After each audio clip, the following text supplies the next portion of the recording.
Merci Joao. Tu as des poulets mascottes qui dansent dans des vidéos et des grosses brêles qui menacent en vidéo. Monde plein de nuances, des tentatives d'analyse, des choses variées. Il est hors de question que je me modère. Il est hors de question que j'adopte un style. Il est hors de question que je sois contre nature. Je fais ce que je veux. C'est ma chaîne. Vous êtes mes amis. Si la soirée vous plaît pas, je vous respecte. Allez voir d'autres gens. Mais de grâce, hein. Non, je vais finir. On arrive tous, parce que j'aime bien mettre aussi du concept, hein. Tu sais, j'essaye d'être intelligent. J'aime mettre du concept. Je parle d'expérience. 3 ans d'expérience sur YouTube. Ben, ce cheminement-là amène aussi des choses. Par exemple, je me suis aperçu, on le dit souvent, mais c'est bien de le vivre, tu vois. Je le savais, mais je l'ai vécu. Quand tu rentres dans un système, petit à petit, le système, il t'achète. C'est plus confortable, par exemple. Alors moi, je ne l'ai pas fait pour être confortable. Non, parce que je suis en communication avec YouTube pour les démonétisations, les monétisations, ils me répondent, ils ne me censurent pas, rien, tout ça, on discute. Il n'y a pas de souci avec eux. Mais tu rentres dans un système, tu arrives, tu as un gros rebelle, et puis petit à petit, il y a le confort du système. Tu touches des sous. Alors, fantasmez pas, hein, ce qu'on touche, c'est réinvesti dans ça, mais on touche quand même quelques centaines d'euros. Ça dépend les mois. Ce mois-ci, ça va pas être lourd, mais je m'en fous. Parce que l'argent, tu fais des vidéos, oui, tu veux être rétribué pour ton travail, pas par le public, mais tu le fais pas que pour ça. Ce que je veux dire, c'est que même, vous voyez, sur la main du roi, je mets des vidéos de temps en temps parce que c'est aussi un kiff d'être avec vous. Et puis quand tu avances, tu t'aperçois que voilà, et tu deviens de moins en moins rebelle. Tu as des gens qui apparaissent autour de toi, très bons, hein, qui te disent, voilà, il faudrait que tu dises moins de choses sur tes lives, tes trucs. Et ils ont raison. Ils viennent te conseiller en disant, police ton image, tout ça. Mais c'est pas toi. Mais j'arrive à comprendre que des chaînes, par exemple, comme, comment il s'appelle, celle de Greg Tabibian, il est arrivé, il avait un style, il disait des choses, et puis petit à petit, à force d'être démonétisé, tout ça, il a modelé un peu son discours. Mais moi, je ne vais pas envoyer un post pour lui dire, oh, tu es un vendu. J'ai compris déjà. Il exprimait ses idées différemment. Il évoluait. Et moi, j'en étais arrivé ces derniers mois, ces 6 derniers mois, j'en étais arrivé donc à me dire, merde, j'ai un nouveau public. Je ne peux plus faire duel locaux, mais si je ne fais pas duel locaux, c'est pas bon. Déjà, c'est pas bon. C'est anodin, c'est ordinaire.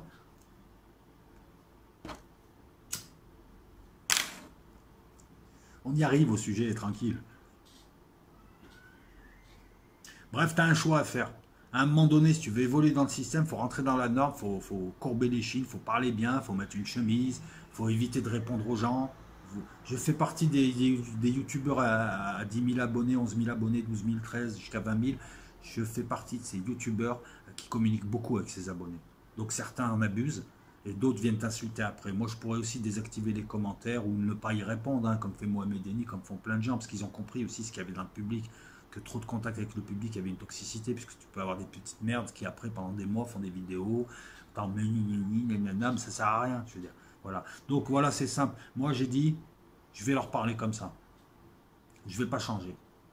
Si je dois changer, c'est sur le fond, c'est sur la nuance, c'est sur peut-être même les formes. Non, non. Si je dois changer, c'est pour quelque chose de bien. Mais je ne vais pas changer sur le ton. Je continuerai à fumer mes clopes. Je continuerai à être habillé comme j'ai envie d'être habillé. J'aime là où je suis. Je m'y sens bien pour travailler. J'y travaille toutes les nuits. J'ai la pleine lune qui passe devant. Alors, toi, tu habites tout dans un 3 rats. Tu viens me parler. C'est marrant, ces gens qui parlent de chez moi. Quand tu t'aperçois où ils habitent dans des 3 rats. Les mecs, ils n'ont pas de face en fait. Voilà, bref et tout. Je ne compte pas changer. Je compte dire ce que je veux. Ça te plaît, ça te plaît. Tant mieux, tu restes. Si tu veux quelque chose d'original et en même temps instructif. Si tu veux quelque chose qui ne veuille pas te transformer en gourou, mais en acteur actif de la chaîne. Si tu veux quelque chose avec laquelle tu vas interagir, mais franco de port, hein, un jour je t'insulte, non, non, mais tu as des abonnés, on s'est pris la tête, on s'est réconciliés, il y avait des incompréhensions, ça c'est la vie. Si tu as envie d'une chaîne où on te respecte, reste chez Bibi. Et une chaîne où on ne dira pas ce que tu vas entendre, mais ce qu'il faut entendre, en tout cas à mon sens. Après, tu te feras une idée aussi. Je respecterai ton avis à condition que tu saches l'argumenter, le défendre et que tu racontes pas n'importe quoi et que tu aies aussi écouté et compris mes vidéos. Là, tu es bien, là, reste. Si tu cherches une chaîne, les Chionis, les lézards, les reptiliens, c'est pas ici. Bouge. Moi, je traite les reptiliens comme de la mythologie sumérienne et j'en parle sous un angle eschatologique. Hein. Si tu veux que je m'en prenne au monde entier, alors que toi, tu fais rien du tout de ta vie, et puis, je sais pas, moi, j'ai pas envie de détester le monde entier sans savoir. J'ai envie de comprendre tout ce qui se passe et être ami avec tous les gens du monde entier, sauf toi. Alors, si toi, tu cherches des hangars comment dire ça, de pseudo-alerteurs alerteurs d'alerte, de types qui prennent des bouts de télé, qui te font une chaîne, des types qui jouent les prosélytes et derrière ils boivent des bières. Mais oui, t'as des sites islamistes, les mecs, si je te raconte, derrière ils picolent, ils vont aux putes et tout. Vas-y. Moi, je veux pas toi comme public. Je veux pas le public des bonobos classiques. Vous avez des hangars, vous avez des lives, vous avez des chauffeurs de bus qui font des lives.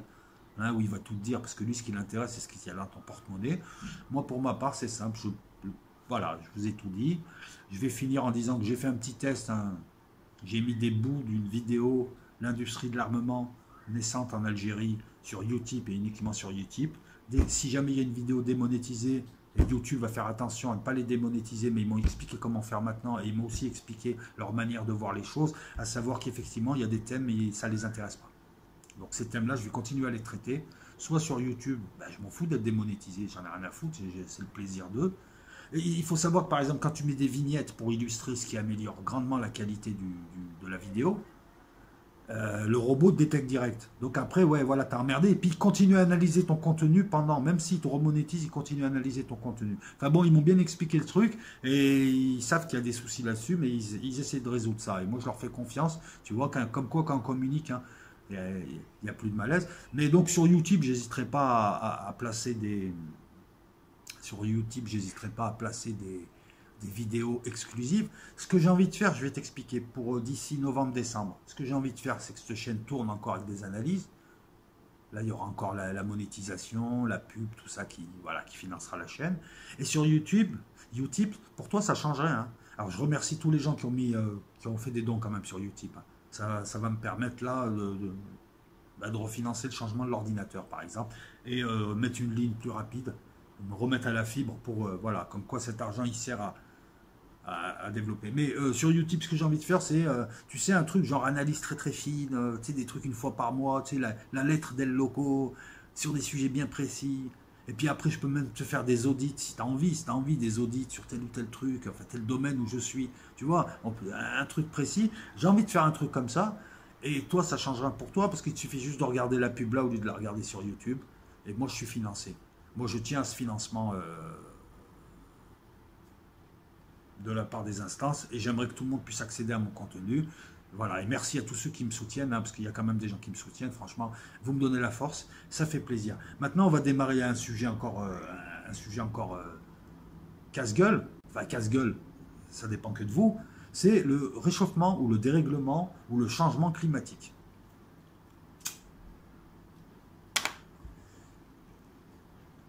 Alors, au risque de décevoir ceux qui vont me traiter de vendu, à la base, j'avais tendance à faire confiance au GIEC et à tous les organismes officiels qui traitent de la question. Je dis bien à la base. À l'heure d'aujourd'hui, j'ai des doutes. On va étayer tout ça. Donc déjà, ne te précipite pas sur moi pour essayer d'avoir un truc partisan. Ne te précipite pas non plus sur moi pour me traiter de complotiste. Je vais t'expliquer comment sont nés ces doutes. Le changement climatique, ouais, c'est compliqué, parce que réchauffement, c'est un dérèglement en fait. Le dérèglement climatique est là. Là, personne ne le nie, enfin si, il y a des gens encore qui le nient, mais bref. Et la première question, et la seconde question, à qui l'imputer? Et c'est là où les gens ne s'entendent pas, puisque officiellement, à 99%, on te dit que c'est l'activité humaine qui accentue ou provoque ce changement, ce dérèglement. Et d'autres, et on le retrouvera chez des gens aussi compétents comme les géologues, hein, 43% des géologues l'imputent à l'homme. Mais les autres sont encore sceptiques, parce que les géologues te disent, comme d'autres, et c'est reconnu aussi, qu'il y a tout un tas de choses qui ne sont pas modélisées, et je t'en parlerai. Donc il y a encore des choses susceptibles d'eux. Donc maintenant, oui, j'ai des doutes. J'ai des doutes non pas sur le dérèglement, mais sur les responsables de ce dérèglement. Et pourquoi j'ai des doutes? Parce que derrière les scientifiques, il y a le politique. Pourtant, quand je regarde, le GIEC essaye de jouer le jeu. Mais il y a des choses qui m'embêtent. Alors on va en parler ensemble. Ton avis, je le respecte. J'espère juste qu'il est basé sur des choses autres que la faute du charbonnier. Parce que la faute du charbonnier, c'est mauvais aussi. Si tu dis, je leur fais pas confiance, dans tout ce qui vient d'eux, c'est bidon, c'est pas bon. C'est exactement, tu vois, tu tombes dans la bonoboterie. Moi, j'ai pas de réponse. Mais on va avancer ensemble. Donc là, je vous prie de m'excuser. J'ai travaillé le sujet et maintenant j'ai une nouvelle technique. En fait, je mets les trucs, je les tape sur l'ordinateur, ça me permet de les lire en vous regardant, comme c'est dans le même axe, ça m'évite de chercher des notes, de jeter. Enfin, bref. Vous m'avez compris, c'est pas grave. Non, mais puis après, tu sais, on n'a pas forcément, réponse à tout. Et puis, je vais essayer de partir sur une base. Moi, je suis pas scientifique, je suis pas climatologue, je suis pas tout ça. Toi non plus. Donc déjà, la question, c'est comment est-ce que moi je peux évaluer. Finalement, j'y suis pas. Je ne peux évaluer que sur les faits qu'on me donne. Donc on va partir sur les faits qu'on me donne. Après vous, peut-être que effectivement, tu as des personnes qui m'ont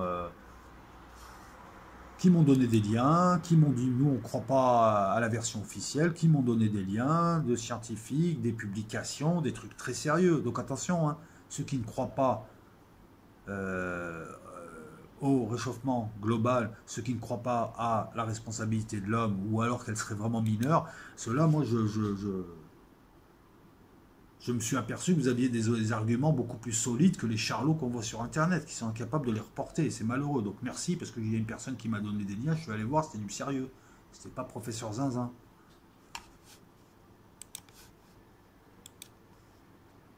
Et je rappelle au passage aussi à certaines personnes, j'en profite pour répondre, qu'on peut parfaitement dire que tout le monde a le droit de s'exprimer sur YouTube et trouver stupide les thèses d'autres gens. Il est où le paradoxe? Vous inventez des paradoxes parce que je pense que vous amalgamez tout, parce qu'intellectuellement vous êtes très limité, quoi. Putain, vous mélangez tout, en fait vous êtes incapable de mener une réflexion. Un paradoxe serait que sur une même chose, on ait deux avis contraires. J'aime Erdogan quand il attaque la Syrie et je n'aime pas Erdogan quand il attaque la Syrie. Mais quand Erdogan attaque la Syrie et je n'aime pas, et Erdogan à un moment donné se met avec Poutine et commence à décider de discuter avec les Syriens, j'aime bien, il est où le paradoxe, vu qu'on traite de deux choses différentes? Je suis obligé de t'expliquer ça à ton âge? Ouais, je sais, tu t'es désabonné, ça t'a pas plu. Ben, excuse-moi, je te rends service. Moi, finalement, je te respecte. Grâce à moi, tu t'es aperçu que tu étais con. Ouais, t'as gagné du temps, hein, tu sais, c'est le début de quelque chose. Hein. On va y aller, on va y aller. Je mets tout en place.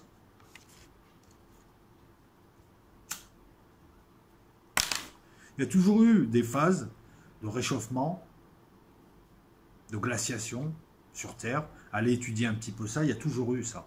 Mais ça ne se faisait pas sur un siècle. Ça se faisait quand même sur une certaine durée. Si, tu as eu des petites périodes glaciaires, mais elles étaient liées à la nature. Les causes n'étaient pas humaines. Parce que l'humain de l'époque, c'est l'ère pré-industrielle, ne produisait pas la pollution que nous produisons actuellement. Une certaine pollution qui permet l'effet de serre, l'effet de serre, donc qui piège la chaleur et qui augmente globalement les températures sur Terre, avec les conséquences que ça provoque et ça provoquera: disparition d'espèces, extinction enfin, changement du paysage, hein, extinction de tout un. Tu sais, si on s'aperçoit par exemple que ça se désertifie, la désertification remonte, on s'aperçoit que le sud de la France, c'était un petit peu l'Algérie il y a 50 ans, et que là, tu vas planter des oranges à Lille bientôt. Ça signifie aussi des terres qui vont être immergées par les eaux, puisqu'il y a des fontes. Mais il y a un problème, hein, depuis 2014. Alors, en 2014, on s'est aperçu que la banquise qui devait fondre en Arctique, elle était de plus en plus grande. Et ça pose un problème au modèle. Comme il y a d'autres problèmes, vous verrez. En 88, l'ONU a créé le groupe d'experts intergouvernemental sur l'évolution du climat pour synthétiser des études scientifiques sur le climat. C'est important, chaque mois son importance. Pour synthétiser, c'est un organisme, c'est un organe, est-ce que j'ai mis des trucs? C'est un organe d'évaluation. C'est pas un organe, il est composé de scientifiques, mais c'est un organe d'évaluation. Qu'est-ce qu'il fait? Il regroupe toutes les publications scientifiques dignes de ce nom, il les analyse, il en dégage une tendance et il sort un rapport. Les différents rapports du GIEC, on en est au déjà plus du cinquième, en tout cas, vont toujours dans le même sens, c'est-à-dire il y a un réchauffement global sur Terre, ce réchauffement est lié aux activités industrielles de l'être humain, si nous ne faisons rien, nous ne pourrons l'atténuer. On va y avoir droit, mais on peut l'atténuer, sinon on court à de grosses catastrophes. On a vu lors des différentes COP, la COP 21 à Paris, mais il y a une COP 22 ensuite, que euh, cette doctrine est en fait proposée au monde, cette doctrine, cette théorie, cette constatation, hein, je ne préjuge pas, par les pays industrialisés, que les pays industrialisés acceptent aussi de payer, parce que c'est elles qui ont le plus pollué ces derniers temps. Je veux dire, c'est pas le Burundi qui a pollué en 1850, ou en 1900, ou en 1950. On est d'accord. Ça, c'est reconnu.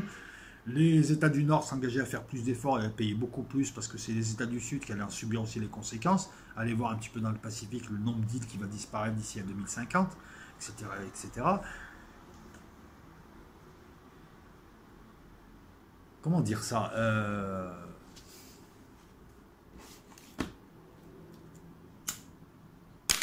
Quand tu entends ça, ONU, GIEC, indépendant, pas obligé de mettre indépendant, tout ça, tu te dis, bon, moi j'en sais rien, ça paraît clean. C'est des scientifiques de tous les pays, comme c'est proposé. Hein.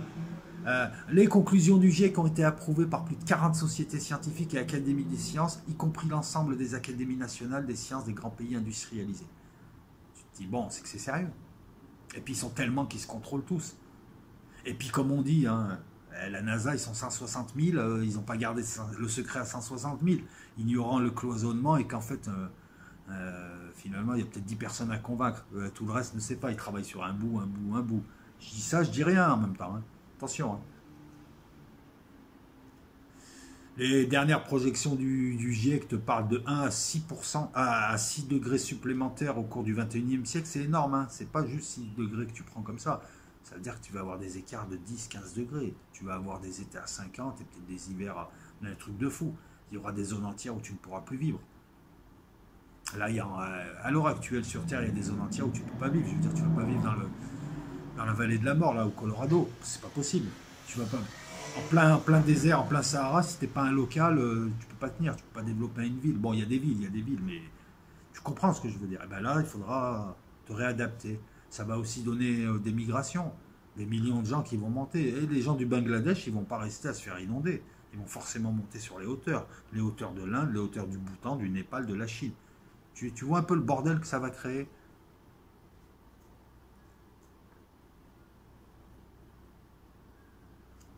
Des incertitudes subsistent sur l'ampleur et la géographie du réchauffement futur du fait de la précision des modélisations.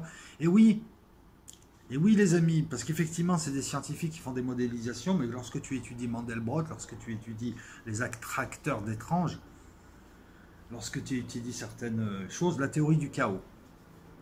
Les films lui font dire n'importe quoi, parce qu'en fait, c'est pas exactement ça qui est dit, c'est juste qu'un petit écart à la base peut provoquer une disparité à l'arrivée sur les résultats. Hein, et en météorologie, on le connaît. Ça a été traduit d'une manière, bon bref. Quand vous voyez dans les films, oui, le battement des ailes de mon cul qui fait une émotion, n'écoute pas ces conneries. C'est pas ça la théorie du chaos, c'est un peu plus subtil à comprendre. C'est juste que si tu ne mets pas tous les éléments ou si tu changes un pouillème d'un truc, ça te donne un résultat différent. Regarde, j'ai un café. Si je mets un sucre, il sera sucré. Si je mets deux sucres, il sera un peu plus sucré. Là, non. Si je mets un deuxième sucre, ça peut devenir du thé. Tu comprends ce que je veux dire? Non? Ben, c'est pas grave. Les incertitudes subsistent sur l'ampleur et la géographie du réchauffement futur, du fait de la précision des modélisations, de l'imprévisibilité du volcanisme, des comportements étatiques. Bon, ça encore à la limite, c'est pas grave, c'est pas un problème. Mais moi, ce que j'ai vu, c'est qu'on te dit, en fait, on a des modèles, c'est sûr, c'est certain, à 99%, mais on n'a pas pris en compte tel ou tel, les océans, les atmosphères, on n'a pas pris en compte ça, on n'a pas pris en compte ça, on n'a pas pris en compte ça. Mais résultat, ton modèle, il ne peut pas être précis, sachant que le moindre petit truc peut carrément lui faire dire autre chose. Et là, quand je parle d'autre chose, c'est pas de dire il n'y a pas de réchauffement, c'est de dire, t'es sûr que c'est nous qui le faisons? Parce qu'apparemment, voilà. Alors, les amis, quand on parle de réchauffement global, climatique, je ne te parle pas de la pollution. L'homme pollue. L'homme pollue les endroits où il est. L'homme pollue les nappes phréatiques. L'homme balance, je sais pas, vidange dans la mer. Là, on parle de climat, c'est autre chose. Le climat, c'est compliqué. Il a fallu des grands calculateurs pour avoir une précision. Il y a des millions de paramètres. C'est hyper compliqué le climat. Alors où je te parle, c'est un miracle de connaître le climat à 3-4 jours. Sachant qu'en plus, il faut corriger. Donc pour ceux qui disent la météo, elle se trompe tout le temps, c'est un miracle à chaque fois que tu as la météo. Mais ils sont obligés d'utiliser ce qu'on appelle des modèles lisses. Ils ne peuvent pas mettre tous les paramètres, sinon tu n'as pas le calculateur qu'il faut. Il y a tout un tas de choses. Si vous êtes climatologue, vous m'avez compris. Si vous n'êtes pas climatologue, vous ne m'avez pas compris. Non, mais si, vous m'avez compris là. Donc là, je me dis, bon, ok, le GIEC, moi, je leur fais confiance parce que je n'attaque pas les gens qui sont dedans, pour l'instant. C'est juste que je me dis, voilà, bon. Pour eux, c'est d'origine anthropique, d'origine humaine, ok. Les conclusions du GIEC ont été approuvées par plus de 40 sociétés, d'accord. Mais des incertitudes subsistent, voilà. Néanmoins, depuis 2000, un consensus émerge sur le fait que les effets du réchauffement se font déjà sentir de manière significative. Oui, le consensus il y est. Et devrait s'accroître, oui. Et qui serait réversible sauf action concertée. Oui, le consensus sur ça, il y est, en tout cas depuis 2000. À part les débiles, plus personne ne nie qu'il y a un dérèglement climatique.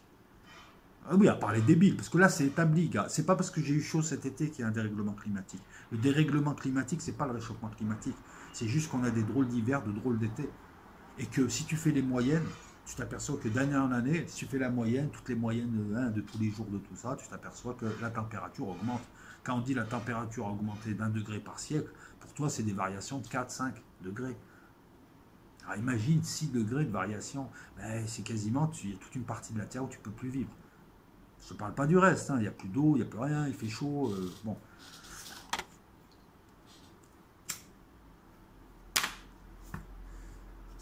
Ce qui est marrant, donc, c'est que ça a été amené... Gars, des incertitudes en 2010 importantes sur la modélisation des nuages. Comment modéliser ça? C'est important quand même un petit peu, hein, pour le climat. L'évolution des glaces marines et des calottes polaires. Voilà. Le couplage océan-atmosphère. C'est les 2 tiers de la Terre, les océans. L'évolution de la troposphère et la dynamique du cycle du carbone. Il y a plein d'incertitudes. Et quand on te dit qu'en climat, il y a la théorie du chaos qui te dit que si tu bouleverses un pouillème, un micro-truc, d'un truc, ça peut donner un résultat différent, tu te dis, finalement, alors 99% entropie humaine, tout ça, c'est un peu de la pipe. Voilà en quoi je ne suis pas complotiste, voilà comment je raisonne. Et je ne dis pas que j'ai raison, mais voilà comment moi je me pose des questions. Et je commence à me dire, bon, le GIEC, ouais, ok, c'est pas fini.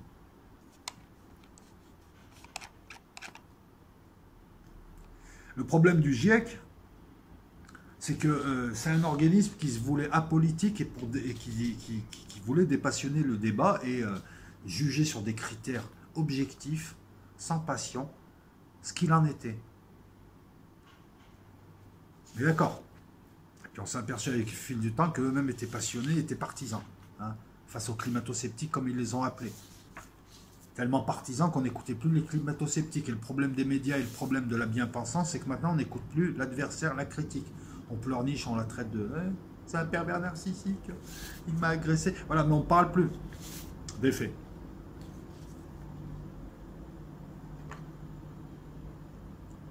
Donc oui, la hausse des températures moyennes océaniques et de l'air induite par des émissions de gaz à effet de serre CO2 qui piègent la chaleur et qui fait que la température monte, c'est mes notes.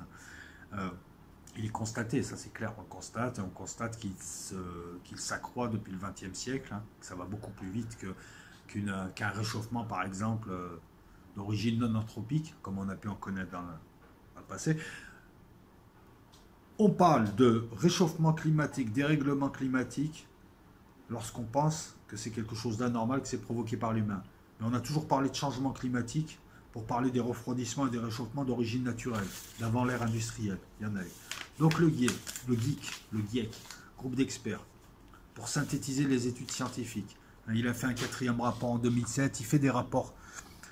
En général, c'est des mandatures de 5-6 ans et à la fin, ils font un rapport. Et ils continuent à suivre les publications et les scientifiques qui, eux, suivent le climat, parlent du climat et publient. Une publication, c'est un travail de recherche qui a été effectué, tu le présentes à tes pairs. Voilà. Einstein a publié, a fait 5 publications, ça a donné des théories de fou, ça a donné un prix Nobel. Voilà, tu vois ce que je veux dire? Ben, ça pose problème aussi, ça. Tu veux me traiter de complotiste? Non, Pose-toi la question, ne fais pas comme ceux qui sont venus voir la vidéo de Je suis Brigitte Macron, ne fais pas pareil, tu es complotiste, ça serait me juger. Pose-toi la question à savoir pourquoi il y a autant de gens maintenant. Je te parle de gens intelligents, pas de débiles profonds. Pourquoi il y a autant de gens qui se méfient des gouvernements, des institutions, des organismes et des scientifiques? Elle est là la question que tu dois te poser. Pourquoi? Pour deux raisons. Déjà, il y a un manque de travail pédagogique, puisque personne ne sait franchement comment fonctionne la science, ce qu'elle en dit, voilà, tout ça. Déjà, il y a un travail pédagogique à faire sur ce qui est vraiment un scientifique, son travail, tout ça. Cet effort-là est fait. Je le vois en France, il y a des scientifiques qui vont dans les écoles, il y a tout ça. Tu peux regarder les conférences, voir un peu comment. C'est pas professeur Tournesol qui écrit un truc. Voilà. Première chose, mais peut-être aussi parce qu'il y a eu aussi beaucoup de scientifiques et d'hommes politiques qui ont trompé, qui ont passé leur temps à tromper, que les gens maintenant ont l'impression qu'on essaie d'acheter leur consentement par dol. Faut pas non plus aussi traiter tout le monde de complotiste. Je veux dire, moi je viens pas te dire que la Terre est plate. Maintenant je viens de te dire que le GIEC pose problème, parce que c'est Ronald Reagan et Margaret Thatcher qui ont poussé à sa création notamment. Alors ne me traite pas de complotiste, je suis pas débile, je viens t'apporter des éléments. Et jusqu'à maintenant, j'ai toujours pas la réponse. Hein. Jusqu'à maintenant, j'ai toujours pas de réponse, j'ai juste des doutes. Voilà, je pense que mon analyse elle est beaucoup plus intéressante, beaucoup plus structurante pour ceux qui regardent la vidéo que de voilà, parce que j'aurais pu faire un truc climato-sceptique de fou, j'aurais fait 50 000 abonnés, je t'aurais mis 3 pépites. Non, je t'aurais fait 50 000 vues, je peux faire ça, mais c'est malhonnête.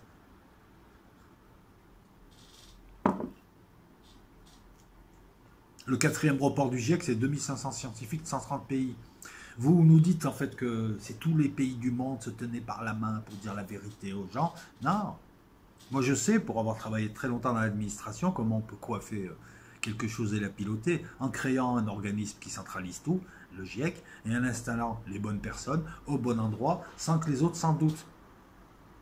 Phil Jones ou Phil Johnson, je crois, qui a été mêlé à l'affaire des mails sérieux. Oui, parce qu'il y a beaucoup de choses qui sont ressorties, beaucoup d'attitudes qui nous amènent à encore douter du GIEC. Donc, d'après le rapport de 2007, le réchauffement climatique depuis 1950 est très probablement dû à la hausse des gaz à effet de serre liés aux activités humaines. Moi, ça ne me choque pas, hein, oui, ça paraît sensé. Hein. Ça paraît sensé. Le cinquième rapport en 2014, donc 7 ans après, a augmenté ce degré de certitude.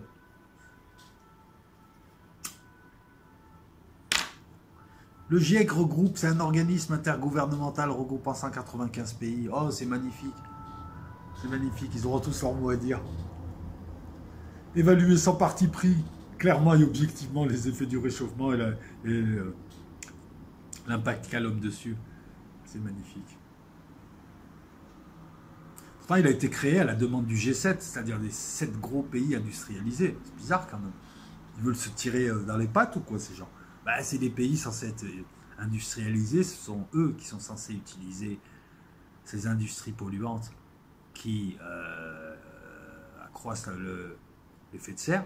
Et c'est eux qui ont demandé le GIEC, qui ont demandé à ce qu'il y ait un GIEC. C'est paradoxal. Non, peut-être qu'ils voulaient contrôler encore une fois cet aspect de l'écologie, pour dire ce qu'il y avait à dire et puis changer quand il faut changer. Tu vas voir où je vais en venir. Créé à la demande du G7 par 2 organismes de l'ONU, l'OMM et le PNU. Enfin bon, bref. Le premier est un organisme onusien météorologique et le deuxième c'est le programme contre la faim, il me semble, quelque chose comme ça, le programme nutrition.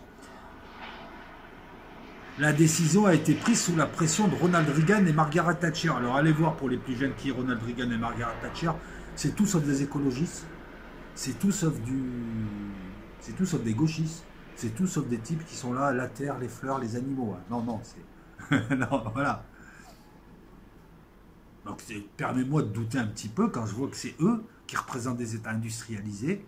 Et on nous dit plus loin, pour empêcher que ce thème soit repris par une autre agence ONU soupçonnée de militantisme. Donc, en gros, on a créé le GIEC pour donner une vision objective, sans parti pris, de ce qui se passe quant au climat terrestre, ce qui se passe quant au réchauffement, et tu t'aperçois derrière que ça a été créé par les pays industrialisés, en tout cas les tenants politiques, sous pression de Ronald Reagan et Thatcher, il y a un hiatus.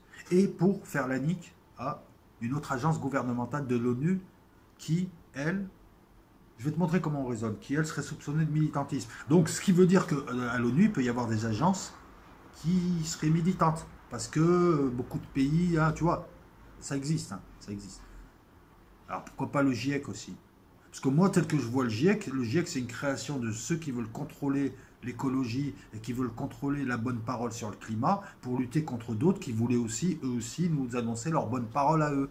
Finalement, tu me dis que c'est pas partisan, mais quelque part, ça ressemble à quelque chose de partisan. C'est objectif ce que je te dis là. J'ai pas dit qu'ils étaient partisans. J'ai juste dit c'est ça une approche partisane. Là, on est dans le bipartisme quasiment. Et quand je vois les parrains, j'ai des doutes quand même sur les intentions. J'ai le droit aussi. Tu vois, je suis pas complotiste, je suis pas un con qui voit des complots partout. Je suis un type qui doute maintenant. À force de voir un petit peu à 50 ans, à force de me faire entuber, je suis un type qui doute. Mais quand je doute, je me dis pourquoi tu doutes? T'es pas scientifique, t'es pas climatologue. Ah mais attends, on va creuser. Ah ouais, mais il y a lui. Bah, c'est bizarre, ça sent la manip. Surtout que des manips comme ça, on en a vu ailleurs. Donc je reprends, je vois de vieilles structures, je vois des structures, je vois des positionnements, je vois des déplacements tactiques là qui me rappellent autre chose. On va poursuivre. Non, parce que derrière, si, peut-être qu'il y a aussi des gens qui ont intérêt, comme Margaret Thatcher, à tuer l'industrie du charbon pour passer au nucléaire, parce que le lobby du nucléaire est plus puissant. Peut-être aussi. On t'a pas dit qu'il n'y avait pas de réchauffement, mais peut-être que l'activité humaine, peut-être que l'activité humaine, c'est une part mineure de ce réchauffement. Je pose une question. Moi, on m'a appris en astronomie que la Terre était ronde, elle tournait autour du Soleil, qui lui-même se déplaçait. Et que cet ensemble-là, comme des gens dans une voiture, se déplace autour de la galaxie, sur le bras d'Orion. Est-ce que le Soleil ne serait pas rentré dans une zone plus chaude? Je pose des questions, est-ce qu'autour de nous, dans le système solaire, il n'y aurait pas des planètes qui subiraient aussi un réchauffement climatique? Auquel cas, ça voudrait peut-être dire qu'on serait rentré tout le système, hein, la voiture, dans un endroit, un tunnel où il fait beaucoup plus chaud. Tu comprends ce que je veux dire? Et auquel cas, c'est pas tant l'homme. Alors pourquoi ils feraient le GIEC? Peut-être pour contrôler leurs adversaires, peut-être pour faire chier la Chine, peut-être pour faire chier le Brésil. Parce que finalement, tu te dis, oui, les pays industrialisés. Mais quand tu regardes, ces pays-là, finalement, ils sont de moins en moins industrialisés. Et les industries qui seront visées, c'est des industries vétustes. Et quelque part, annoncer la bonne parole avec les mesures et l'argent qui vont avec, leur permettront de faire la transition, eux. Pendant que des pays qui n'ont pas encore ces industries nouvelles, comme le Brésil, la Chine, et tout ça, eux, qui sont encore dans le vieux capitalisme, eux vont prendre de plein fouet ces mesures. Tu la vois la feinte ou pas là? Tu la sens la quenelle là ou pas? Si tu veux tuer l'industrie du charbon, parce que tu vas passer au nucléaire et que tu as des pays qui tournent qu'au charbon, pour faire tourner, je te parle d'énergie, ça fait tourner des usines. C'est pas que le réchauffement, c'est comme le pétrole, ça fait tourner des usines, des bus, tout un tas de choses. Hein, si tu as du lait, c'est parce qu'il y a du pétrole, parce que ça fait tourner ça, ça transporte ça. Tu comprends ce que je veux dire? On peut aussi le voir comme ça. C'est des supputations, c'est des hypothèses.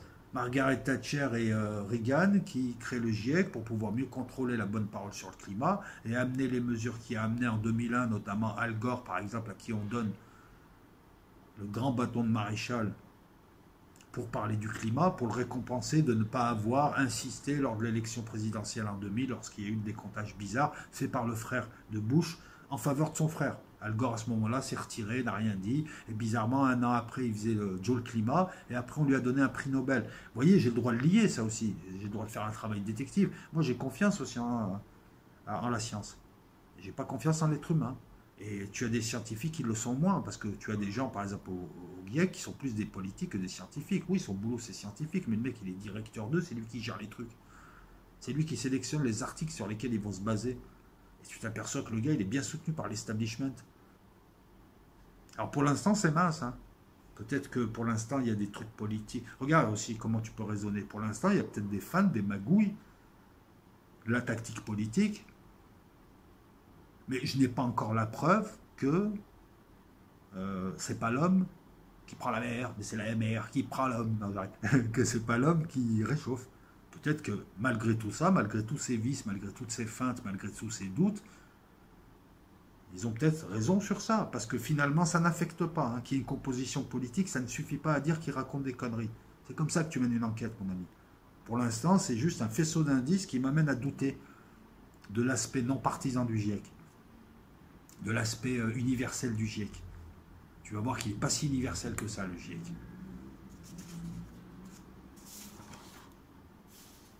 Pour Nigel Lawson, Il a été, je crois, chancelier de l'échiquier. Hein, non, c'est pas il joue aux échecs, c'est qu'il est ministre. C'est un ministère en Angleterre, je ne sais plus lequel. Chancelier de l'échiquier, c'est quoi? C'est ministre des Finances ou ministre de la Justice, je ne sais plus. Bref. Nigel Lawson du gouvernement de Thatcher imposait. Et ces gens-là sont tellement arrogants à l'époque, ils étaient tellement arrogants qu'ils disaient ce qu'ils faisaient comme ça. Pour lui, c'était pour lutter contre les syndicats britanniques des mineurs de charbon et promouvoir le nucléaire. Donc, c'est lui qui le dit. Tu peux le retrouver, cette déclaration. Donc, il y a quand même un parti pris, il y a quelque chose de partisan là-dedans. Non, ici, il est partisan, c'est pour lutter contre d'autres. C'est ça, voilà. Pour lutter contre les syndicats britanniques des mineurs de charbon qui étaient puissants et qui ont voulu, qui ont même mené une grève dure contre Thatcher et elle les a matés à ce moment-là. Elle étudie aussi l'histoire pour voir les circonstances dans lesquelles sont apparus ce genre d'organismes. Moi, ce que je vois, c'est que ceux qui ont poussé à la création du GIEC avaient aussi des motivations partisanes, avec des intérêts, que certains le disent. Donc déjà, ça crée un gros doute sur la réputation du GIEC. En tout cas, sur le côté, je ne suis pas partisan, si.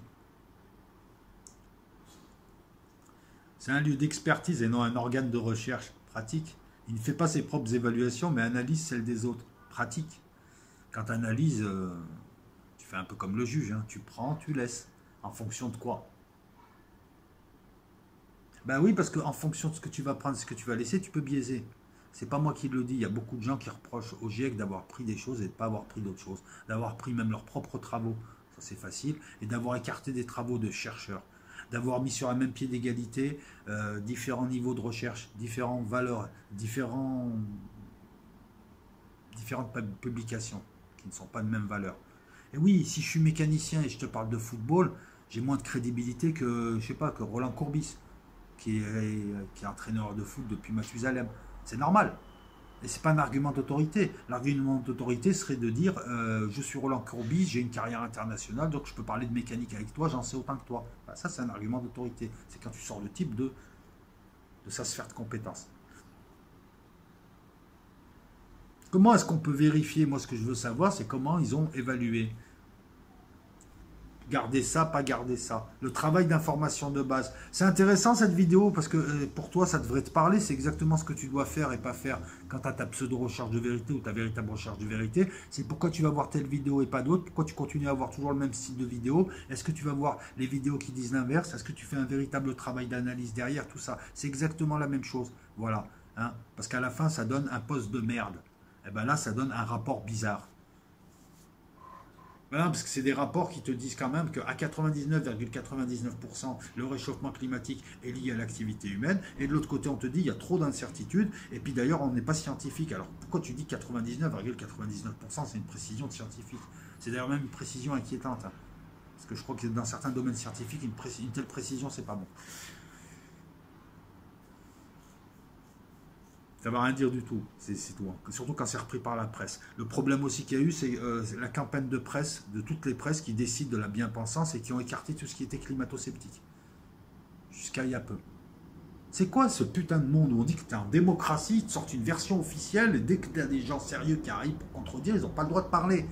Et on te crée des noms complotistes et ci et ça et machin. Et personne ne veut te parler. Ou alors quand on parle, c'est pour t'assimiler au pire mongol qu'on regroupe avec toi en disant oui mais vous êtes les partisans de la Shoah, de la terre plate, de machin. Je suis partisan rien du tout, là je te parle. Je me pose des questions sur le GIEC, sur des éléments objectifs, vérifiables par tous.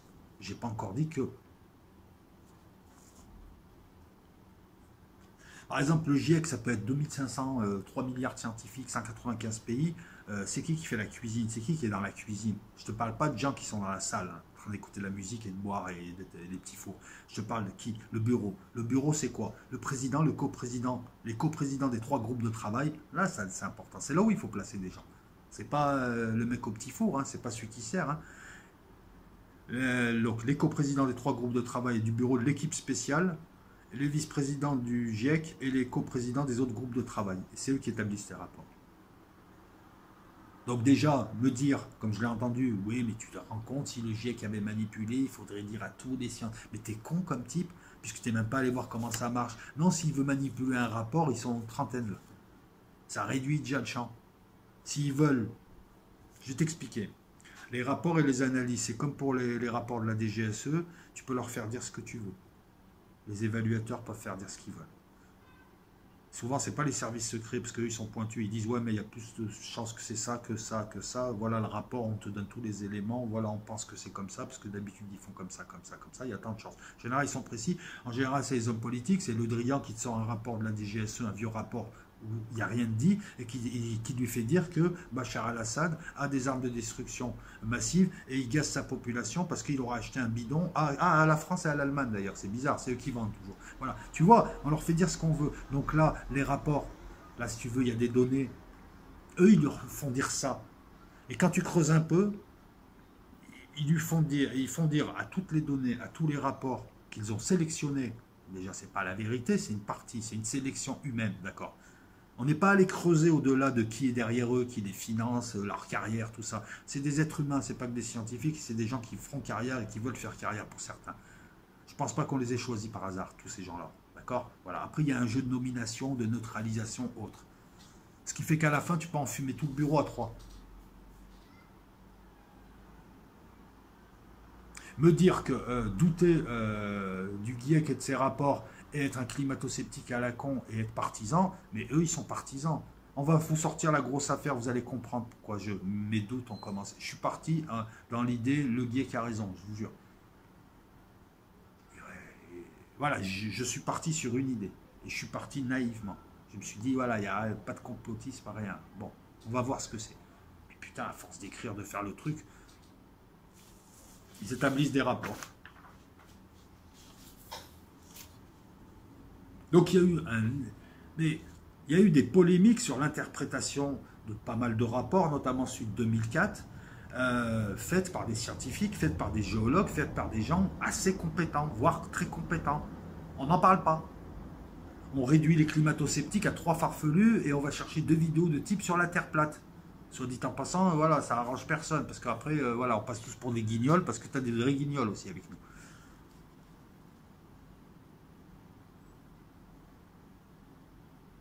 Alors, j'ai parlé du système solaire, je suis aussi étonné, mais bon, je pense qu'il y a une explication. Ils te disent que depuis 1950, l'accroissement du dérèglement climatique, ou du réchauffement, on va parler de réchauffement, tiens, est lié aux pollutions humaines, depuis 1950. Mais entre 1850 et 1950, à l'ère du capitalisme polluant, il fallait voir les villes, il fallait voir le nombre de morts. C'était genre 10 000 morts, 15 000 ou 20 000 ou 30 000 par an, liés juste aux pneumonies, aux maladies liées à la respiration, parce que les villes, il fallait voir comment elles étaient polluées. Allez lire Zola. Est-ce que ce type de pollution-là ne joue pas aussi sur le climat? C'est une question, j'en sais rien. Je sais rien. Parce que sinon, je suis stupéfait de voir qu'ils ne voient cet accroissement que depuis 1950. Qu'est-ce qui s'est passé en 1950? Ça polluait pas en 40, en 30? Ça produisait autant qu'en 50. Je pense que dans les années 30, ça produisait autant qu'en 50. D'un côté, on reconstruisait, de l'autre côté, on préparait la destruction. C'est une question. Après, la question, c'est est-ce que ça ne se réchaufferait pas partout dans la zone? Le système solaire qui se déplace, ainsi de suite. Le GIEC te dit il y a toujours eu des changements climatiques, mais il y a une accélération du changement, ça peut être que le fait de l'homme. Pourtant, une minorité de scientifiques doute, parle de l'impact du soleil, parle de tout un tas de choses qu'on n'a pas étudiées, qu'on n'a pas pris en compte, émet des hypothèses aussi pour expliquer le réchauffement en écartant l'homme. Alors que le GIEC, maintenant, a permis à une majorité politique de nous livrer une bonne parole et déjà de nous parler de la suite. La taxe carbone, les impôts qu'ils allaient faire et ce qu'ils allaient nous imposer. Écoute, peut-être que c'est complotiste ce que je vais faire, mais si le GIEC était là pour nous préparer à des catastrophes qui allaient arriver, si eux le savaient depuis très longtemps que ça allait arriver, parce que c'est cyclique, et si eux se sont dit, ceux qui dirigent vraiment, si on va se servir de ça pour accroître notre contrôle sur les humains, ben ouais, catastrophe, on arrive en pompier. Là, c'est pas eux qui ont provoqué la catastrophe, mais ils arrivent en pompier. Tout ça permettra d'accroître. Des impôts, des restrictions, et puis petit à petit, dans 30 ans, des zones où on ne pourra plus aller, et puis petit à petit, on va t'enfermer dans des villes, on va t'enfermer dans des endroits pour ton bien-être, parce que le soleil va te brûler la peau, parce qu'il n'y a plus de, je sais pas, de troposphère, de bobosphère, de ce que tu veux. Tu vois, j'ai le droit aussi de penser que quelque part derrière le GIEC, qui nous prépare à ça depuis 88, il y a peut-être aussi, hein, tu vois, tout est vrai, sauf le petit pipeau là. C'est nous qui avons provoqué ça, c'est à nous de payer. Peut-être que non, finalement, qu'on intervient de manière marginale et que c'est pas nous, que ça arrive. Mais si on te dit, cycliquement, la Terre connaît un rapide réchauffement, et c'est pas lié à l'homme, ça leur sert pas. Alors qu'il y aura les mêmes effets. Je veux dire, on ne nie pas qu'il y a des effets. On ne nie pas qu'il faille se préparer. Mais là, ils te visent le responsable. Ça annonce quoi? Ça annonce qui va payer l'homme? Nous. Payer quoi? Il y a des gens qui se sont fait des couilles en or avec la taxe carbone. Hein. Et pourtant, nous, on n'a pas. Enfin, tu comprends ce que je veux dire? On a le droit de douter de ça. Moi, je crois en la science. Je ne crois pas en l'être humain, surtout quand c'est un homme politique. Explique-moi pourquoi 47% des géologues seulement croient en la cause anthropique. On me dit 97,4% des climatologues sûrs. Mais de qui on parle de qui exactement? Les climatologues du GIEC, oui, c'est pour ça, ils y sont. S'ils ont été nommés, c'est qu'ils y croient. Donc finalement, tu devrais même avoir 100%. Hein. Il devait y en avoir un qui n'était pas là. Quoi. Quand tu vois la presse qui d'année en année te dit cette fois c'est sûr, avant c'était à 95%, maintenant on impute à 99,99% à l'homme le réchauffement climatique. Mais c'est quoi les 4% en plus? Explique-moi ton chiffre, il faut toujours expliquer un chiffre, sinon il ne veut rien dire. En 2015, il y a un consensus de 97% sur 11 944 résumés de documents de recherche. Voilà sur quoi ils travaillent. Ouais, j'ai préparé mon effet. Voilà sur quoi ils travaillent. Ils travaillent sur des résumés de documents de recherche. Après, on a eu aussi beaucoup de lobbying des deux côtés, hein, parce que on a vu que beaucoup de le GIEC était financé par des lobbies. Putain, non partisans, quoi, les gars. Non partisans, ils se disent. Il suffit de gratter un peu pour voir les trucs. Et après, tu prends les éléments et tu te poses des bonnes questions. Tu dis pas, non, c'est pourquoi. C'est marrant aussi de constater que beaucoup d'électeurs de Trump croient encore au réchauffement et sont prêts à prendre des mesures. Alors que Trump a fait volte-face pour soutenir son industrie. Pareil, pourquoi Trump et d'autres veulent se retirer et ne croient pas en la cause anthropique? Est-ce qu'ils sont complètement cons ou est-ce que peut-être ils ont des informations et ils savent que finalement c'est un jeu de cons? Moi, j'ai tendance à penser que Trump, il a des informations comme quoi tout ça, c'est de la flûte pour contrôler encore les humains. Et là, il passe pour le gros méchant, alors peut-être que non, peut-être que c'est le gros malin.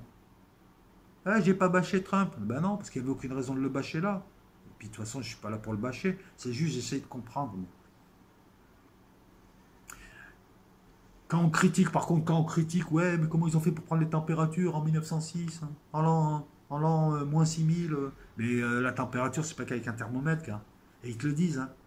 Hein, ils font avec les moyens du bord, les analyses isotopiques des sédiments marins, les anneaux d'arbres, les volumes de récolte dès qu'ils ont des textes. Tous les indices permettent de. Ça, ils le disent eux-mêmes, par contre. Je ne vais pas les attaquer sur la précision des températures. Ils essayent de reconstituer des trucs. Pareil, il y a une partie du GIEC qui a essayé de rectifier le tir et qui répond à chaque fois aux critiques. Non, mais tu as à l'intérieur des gens qui, eux, n'ont aucun intérêt, sont très partisans et ont été à plusieurs reprises accusés d'écarter tous les travaux sérieux qui contredisent leur thèse. Et il y en a des travaux sérieux. Et ça a donné l'affaire des mails du CRU, dont on va parler. Cette affaire-là suffit à les discréditer. Et ils discréditent les quelques personnes que je soupçonne, moi, de tout contrôler. Je pense que 99% des gens qui sont dans le GIEC sont honnêtes. Mais excuse-moi, moi je veux voir d'où ça part. Ça part de la prise, ça arrive et ça rentre dans l'ordinateur et comment ça marche. Là, pareil, j'ai envie. Comme moi, j'ai pas d'éléments, je ne suis pas climatologue, j'ai envie de savoir comment ils font. Maintenant, je le sais. Ils nous prennent pour des cons. 11 944 résumés de documents de recherche. Là, une synthèse de synthèse. C'est l'homme qui a vu l'ours. À 99,99%, on est sûr que c'est l'homme. Pas qui a vu l'ours qui réchauffe. Bah ouais, d'après ce que dit l'homme qui a vu l'ours. Il y a eu, moi je vais vous épargner tous les trucs. je vais vous épargner, je ne vais pas vous la faire longue. Il y a eu des polémiques, ça fait déjà 1 heure d'ailleurs qu'on est dessus. Il y a eu des polémiques sur certaines techniques, il y a eu des polémiques sur certaines interprétations. Il y a tout un tas de gens, et notamment des géologues, qui sont sceptiques quant à la responsabilité humaine. On est d'accord, hein, je le répète à chaque fois. Personne ne nie le réchauffement. C'est pas parce que tu te lèves, il fait 24 degrés début septembre et que d'habitude il faisait 30 qu'il n'y a pas de réchauffement climatique. Hein. Là-dessus, c'est stupide. Mais c'est à qui on doit l'imputer.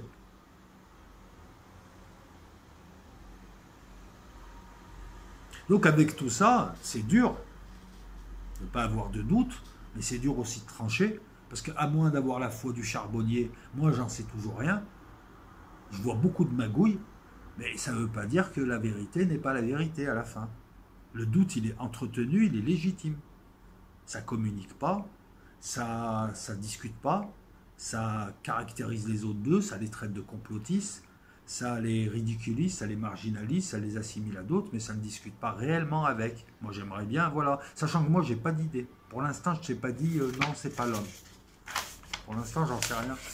C'est pas avec ces éléments, c'est pas parce que je les soupçonne d'être partisans que forcément ils racontent des conneries. Voilà, c'est comme ça qu'on analyse doucement mais sûrement. Voilà, mais.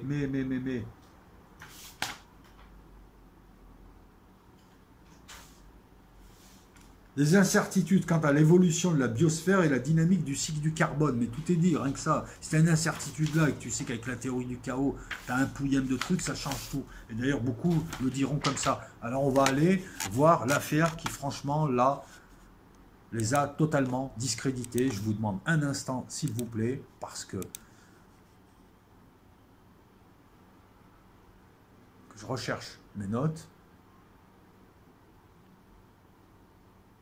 Est-ce que c'est important d'avoir la vérité à la fin là? Est-ce que c'est important pour toi d'avoir la vérité? Est-ce que c'est pas mieux, c'est pas plus intéressant justement de travailler comme ça et de se dire un jour ou l'autre, parce qu'il y a un truc que tu prends pas en compte encore, c'est l'élément temps. Pour l'instant, on n'a pas de vérité, mais on a avancé un peu. Tu vois, on a posé le problème, on a réglé un peu ce qu'il y avait dans nos têtes. Ouais, j'ai un doute, mais pourquoi j'ai un doute?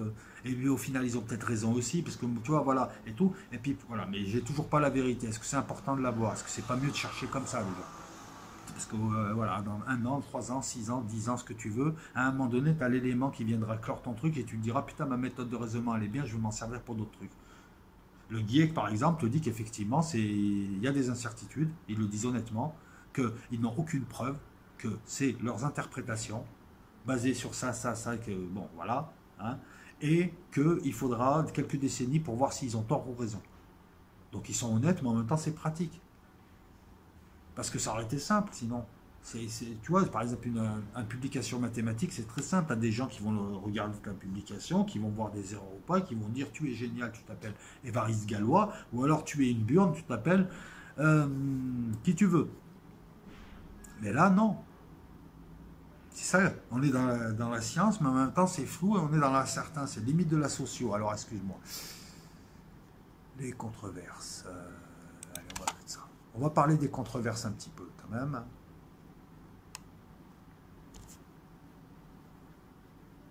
Alors donc, systématiquement, le GIEC te présente dans ses rapports successifs l'hypothèse d'une responsabilité humaine.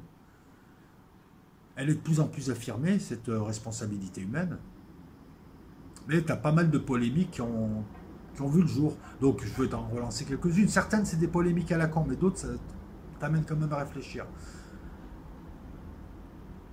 Alors déjà qu'il y a un nombre de scientifiques limité, certes, mais il y a un nombre qui conteste l'influence humaine sur le réchauffement climatique. Alors, lui, tu parles de consensus. J'aimerais bien savoir le nombre de gens qui sont contre, de scientifiques, et ceux qui sont dans le consensus. Parce qu'un consensus à 60-40, c'est pas un consensus. Un consensus à 80-20, ça devient. Mais j'ai envie de m'intéresser aux 20%. Par exemple, tu as les géologues, il y a beaucoup de géologues qui eux, te disent non, parce que vous ne prenez pas tout en compte, et il y a tout un tas de choses qui piègent la chaleur. Et vous n'en prenez pas compte de ça. Et il y a tout un tas de trucs qui, par contre, à un moment donné, ouvrent et balancent de la chaleur. Par exemple, je prends la toundra, le permafrost, si ça dégèle, il y a tout un tas de trucs, le méthane qui va partir, ce méthane-là va monter, l'effet de serre va monter de 4-5 degrés, enfin, les chaleurs vont monter, la température va monter de 4-5 degrés, c'est terrible, c'est pas l'homme. Vincent Courtillot, Jean-Louis Lemouel, le mathématicien Kosobokov, c'est pas des climatologues, Eux parlent de l'impact du soleil, font une étude, une corrélation.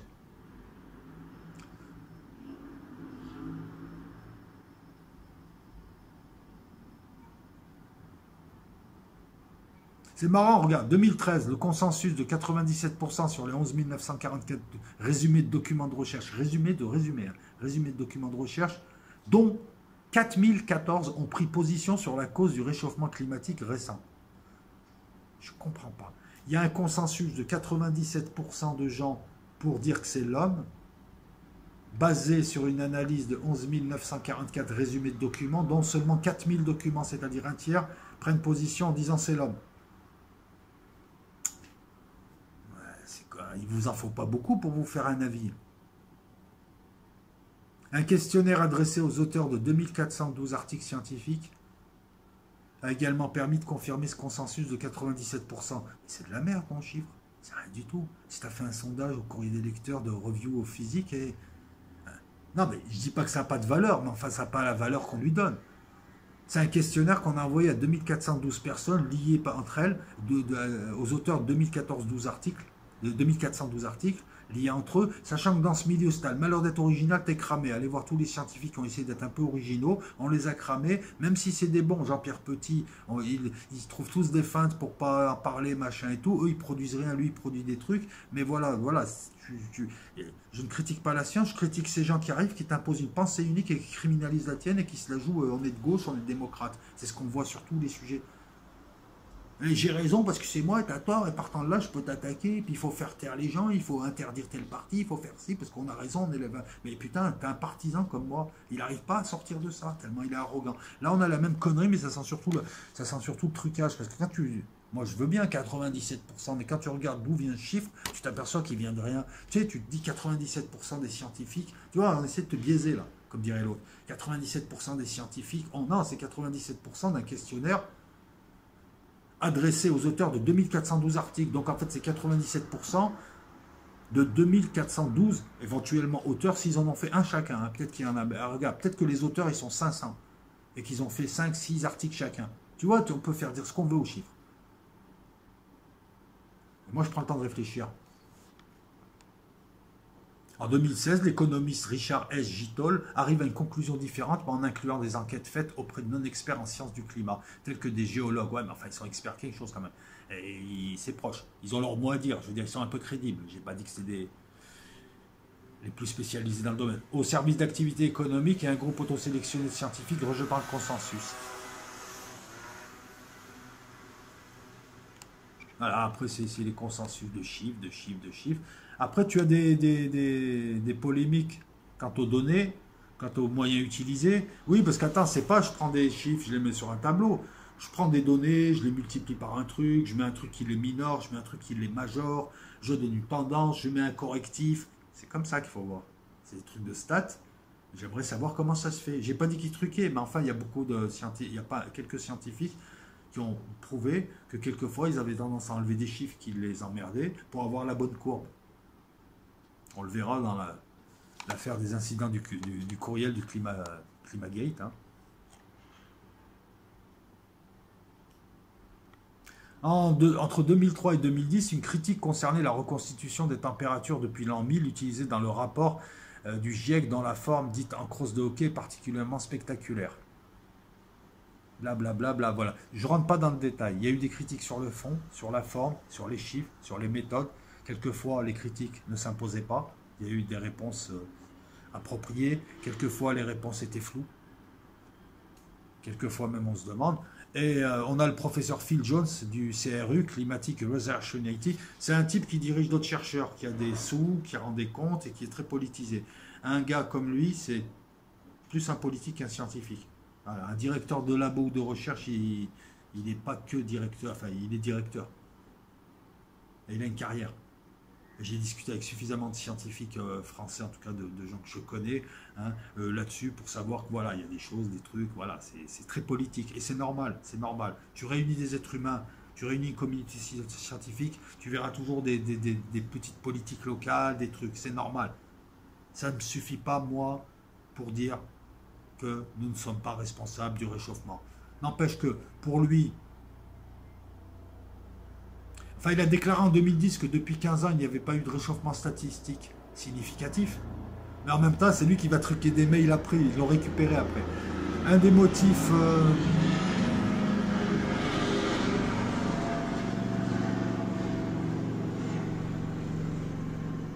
Et en 2016, la thèse de la pause du réchauffement est dépassée. Et puis, oui, voilà. Des fois, ces gens balancent des trucs, et puis 2 3 ans après, on dit non, non, c'est pas vrai, c'est pas comme ça. Voilà. Tout ce qui ne va pas dans le sens du réchauffement, et c'est de la faute de l'homme,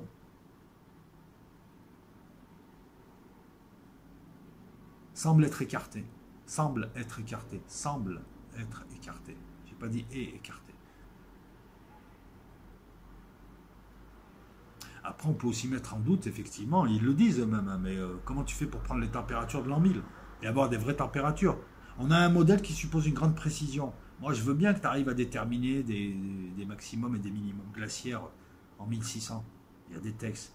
En l'an 1000, il n'y a quasiment pas de texte. Il y a 3 cm de texte à la Bibliothèque nationale de France, je crois. C'est des siècles où il n'y a quasiment pas d'écrit. C'est très compliqué de refaire l'histoire.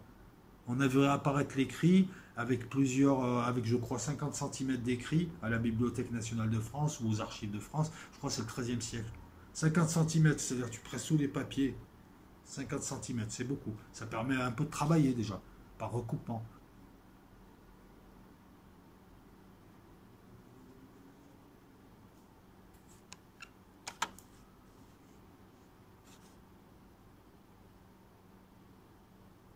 Bref, il existe des points de controverse. Il y en a tellement. Ça va du truc qui tient pas la route à des trucs qui tiennent la route que je préfère vous laisser aller les chercher. Il suffit de taper climato-sceptique et vous aurez ça, vous vous ferez une idée. Parce que là, sinon, la vidéo sera exagérément longue si je la détaille et ça va vous noyer. Ça va noyer ce que je veux dire sur tout un tas de choses. Ce que je veux dire, c'est une manière de procéder, une manière d'analyser, expliquer un cheminement d'analyse. Voilà pourquoi je te la fais en live là et je ne lis pas mot à mot un truc. Hein. Tu as l'impression que c'est pas structuré, mais ça l'est quand même un petit peu.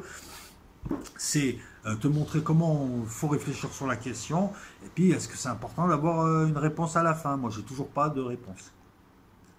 L'hypothèse, alors voilà, il y a d'autres hypothèses qui ont été proposées. Et là, encore une fois, et je vais aller dans le sens du GIEC, des fois, il y a des gens qui proposent des super hypothèses, la presse en parle, les sites internet en parlent, alors que l'hypothèse a été récusée. Même le gars, il dit, ouais, non, c'est de la merde ce que j'ai dit. Et t'as encore des gens, oui, le GIEC nous a menti parce que tel machin. Tu passes pour un con parce qu'ils vont te sortir la démonstration que ça, c'est de la connerie. Ils vont te sortir les trucs de l'auteur qui reconnaît s'être planté. Donc, quand on attaque, il faut être sûr. Mais moi, j'ai toujours pas attaqué. Juste que je pense que le GIEC est partisan. Il est politisé. Il est contrôlé. Mais je n'ai toujours pas dit que le GIEC racontait des conneries. Alors, tu as eu effectivement des arguments pour des controverses et des hypothèses qui ont été proposées, l'hypothèse d'une variation naturelle du climat, l'hypothèse d'un rôle surévalué du CO2, l'hypothèse d'un réchauffement sur d'autres planètes du système solaire, je t'en ai parlé aussi. Il paraît que non. C'est bizarre, il y a quelques années, je lisais sur des sites sérieux que Saturne, par exemple, se réchauffait, que Jupiter se réchauffait. Et puis d'un coup, on en a peu entendu parler. J'ai pas dit qu'ils avaient enlevé les articles, tout ça. Hein. Je sais pas ce qui s'est passé. C'est peut-être moi qui n'ai pas tout suivi aussi. Hein. J'ai aucune certitude. Mais bon, c'est une hypothèse. Mais selon le climatologue, les causes du réchauffement de Mars sont propres à cette planète et en aucun cas liées à une origine extérieure, notamment solaire, qui serait partagée avec la Terre. Donc vous voyez qu'il y a bien du réchauffement de planète. Mais non, non, là, si ça se réchauffe, c'est pour autre chose. C'est ce qu'ils disent. Et ils ont peut-être raison, je sais pas. Moi, je ne suis pas climatologue. L'hypothèse d'une influence négative de la vapeur d'eau, l'hypothèse d'une saturation de l'effet de serre, comme quoi c'est tellement saturé là-haut que ce que tu envoies finalement, c'est saturé. Il y a autre chose qui retombe. Et donc, tu arrives à un moment, le sac est plein. C'est une hypothèse qui a été proposée par Ferenc Miskolci, physicien hongrois, début 2008. Il propose ça, il publie un article dans une revue scientifique. Donc, un scientifique, tu vois, pas la Gazette des Sports. Il présente une modélisation nouvelle de l'effet de serre borné dans une atmosphère finie semi-transparente. Rien que le titre, je suis déjà perdu. Son étude, qui est encore discutée, aboutit d'une part à la conclusion que l'influence des gaz à effet de serre sur le réchauffement climatique est surestimée par le GIEC et qu'il faut rechercher d'autres causes à ce réchauffement. D'autre part que l'effet de serre terrestre est saturé qu'il ne peut ni augmenter ni diminuer que l'augmentation de la contribution d'un composant atmosphérique à cet effet est compensée par une diminution de celle d'un autre composant. Une augmentation du CO2 serait ainsi compensée par une diminution de l'humidité relative. Elle est encore discutée. Et ça, c'est un physicien, c'est pas l'hypothèse des fluctuations de l'activité solaire. C'est des hypothèses qu'on propose qui se tiennent. Le GIEC apporte des réponses, estime que non, que oui. Le gars, le chercheur, te dit non, mais moi je pense aussi ça. Il présente les travaux. Voilà, il y a une démonstration, c'est de vrais travaux, c'est pas une opinion. C'est pas j'arrive, ouais, je crois que. Non, là, il a présenté une modélisation, c'est un travail. Et le GIEC propose quoi? Des scientifiques qui travaillent sur des études d'autres gens et qui ont un avis et qui disent non, non, mais nous, on estime que c'est ça et que ça, c'est pas lié à ça ou ça. Je te rappelle que eux, c'est un organisme d'évaluation. C'est des bibliothécaires qui ont des diplômes de scientifiques, qui sont financés derrière par certains lobbies, comme les autres aussi. Hein. Les attaques qui viennent des climato-sceptiques, c'est pas forcément aussi des attaques clean. Hein. Il y a aussi des arrière-pensées politiques. Voilà pourquoi le débat est compliqué. Et que là, on a des gens qui proposent, hein, comme Ferenc Miskovsky et comme d'autres encore, proposent tout un tas de modèles qui viennent t'expliquer qu'il y a réchauffement. Tu vois, voilà. La question, elle est là. La question, c'est quand la question, on se la pose encore. Hein. L'Antarctique. Pendant des décennies, la surface de la banquise de l'Antarctique a augmenté malgré le réchauffement climatique. Et là, maintenant, elle se met à fondre, sans qu'on comprenne pourquoi. Et cet hiver, elle sera reconstituée. Des fois, ça fond un peu plus vite, c'est spectaculaire. Mais tu t'aperçois que c'est 1% de la banquise qui a fondu, parce qu'il a fait plus chaud cette année, parce qu'il se réchauffe. Mais, je veux dire, mais on voit qu'on ne maîtrise pas tout le truc. Donc comment être catégorique à 99,99% quand on a autant d'incertitudes dont je t'ai parlé hein, au départ, et quand on a autant d'hypothèses qui ne sont pas farfelues de gens aussi qui connaissent leur affaire, pourquoi? C'est comme si parmi toutes les hypothèses plausibles, on a décidé que ça serait celle-là, et le GIEC fait le forcing avec la presse, avec tout un tas de gens. Pendant des années et des années, ils ont fait le forcing pour nous l'imposer dans nos têtes. Voilà, en disant si la presse te rabâche ça, après ça va te paraître con. Parce que quand même, on est 7 milliards, on est partout. Parce que très souvent, quand tu penses à climatologie, tu penses à pollution. Et tu imagines l'humain qui déverse ses eaux dans la mer, les eaux usées qui ne sont pas retraitées dans beaucoup de pays, enfin toutes ces pollutions qu'on voit. Et tu te dis, bah ouais, bah attends, c'est con, l'humain il pollue. Bon, non, je ne parle pas de pollution. On parle de climat. C'est pas la même chose. Même si l'un peut jouer sur l'autre, c'est pas la même chose. Les glaces. Après, on a aussi relevé des erreurs du GIEC qui a reconnu. Là, il a oublié un truc. Là, il a dit que les glaciers de l'Himalaya allaient fondre avant 2050. On s'est aperçu que c'est un truc à la con. Là, il s'est trompé d'hypothèse. Là, il s'est fait abuser. Bon, ils le reconnaissent, ça c'est normal, moi je pense. Il y a aussi des pressions, notamment par exemple en 2007 de la Maison Blanche, sur des scientifiques du GIEC pour leur dire de dire qu'il n'y a pas de réchauffement climatique. Vous voyez, les pressions peuvent venir des deux côtés aussi.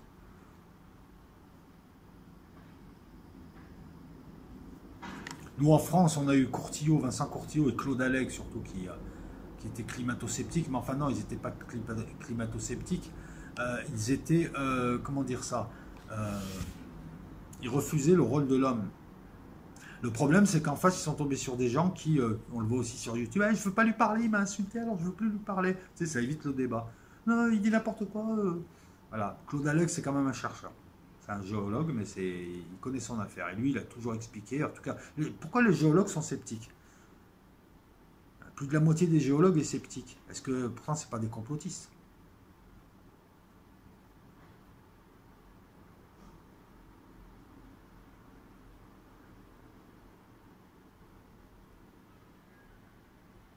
Non, parce qu'il a eu affaire avec Valérie Pécresse et d'autres, et